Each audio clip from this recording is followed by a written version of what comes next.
दोनों लेकर दो लेकर दो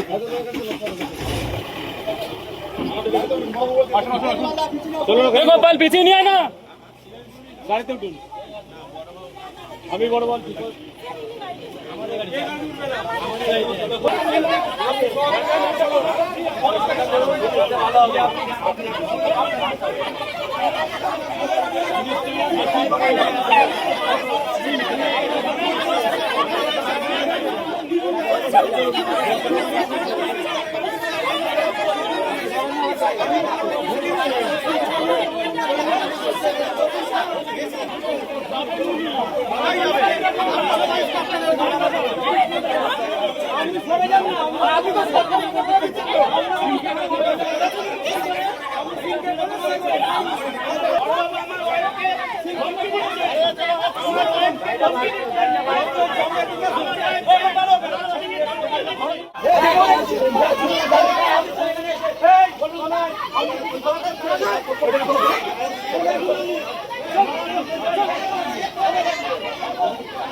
তো বন্ধুরা অবশেষে গ্রেপ্তার হলো সেই জ্যোতিষী, যেই জ্যোতিষীর জন্য কিন্তু মিমি চক্রবর্তীকে নাকি হেনস্থার শিকার হতে হয়েছিল।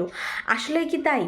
আমরা পুরো ভিডিওটা তোমরা যদি দেখে থাকো তাহলে পুরো ভিডিওতে তোমরা আগে আমি শেয়ার করেছিলাম, তাহলে জানতে পারবে অ্যাকচুয়ালি ব্যাপারটা দুই পক্ষ থেকেই ভুল বোঝাবুঝি হয়েছিল। মিমি দেরি করে গেছিলো আর ওনাদের দেরি হচ্ছিলো বলে ওনারা মিমিকে নাকি শো করতে দেয়নি। এটা বেসিক্যালি কিন্তু দুই পক্ষ থেকেই প্রবলেমটা ক্রিয়েট হয়েছিল। কিন্তু এখন জানা যাচ্ছে যে মিমি চক্রবর্তী এই জ্যোতিষীর বিরুদ্ধে কিন্তু কমপ্লেন করেছে, তাই জন্য কিনা এনাকে অ্যারেস্ট করা হয়েছে। সো যাই হোক বন্ধুরা, ভিডিওটার লিঙ্ক তোমরা অনেকে কমেন্ট করছো, দেখো লিঙ্ক তো এরকম করে শেয়ার করা যায় না। সো আমি ভিডিওই শেয়ার করলাম তোমাদের সাথে, আশা করছি তোমাদের ভালো লেগেছে। সো অবশ্যই তোমাদের মন্তব্য বা তোমাদের বক্তব্য আমাকে কমেন্ট করতে পারো যে এটা ঠিক না ভুল, বা আসলে এই ভিডিওটা কারা কারা দেখেছো, অরিজিনালি কারা জানো ব্যাপারটা, সেটাও কমেন্ট করো। ওকে, সো আজকে ভিডিওটা কিরম লাগলো কমেন্ট করো, নেক্সট কি রিলেটেড ভিডিও দেখতে চাই সেটাও কমেন্ট করো। আজকের জন্য এইটুকু, দেখা হচ্ছে অন্য কোনো ইন্টারেস্টিং ভিডিওতে। ওকে, বাই।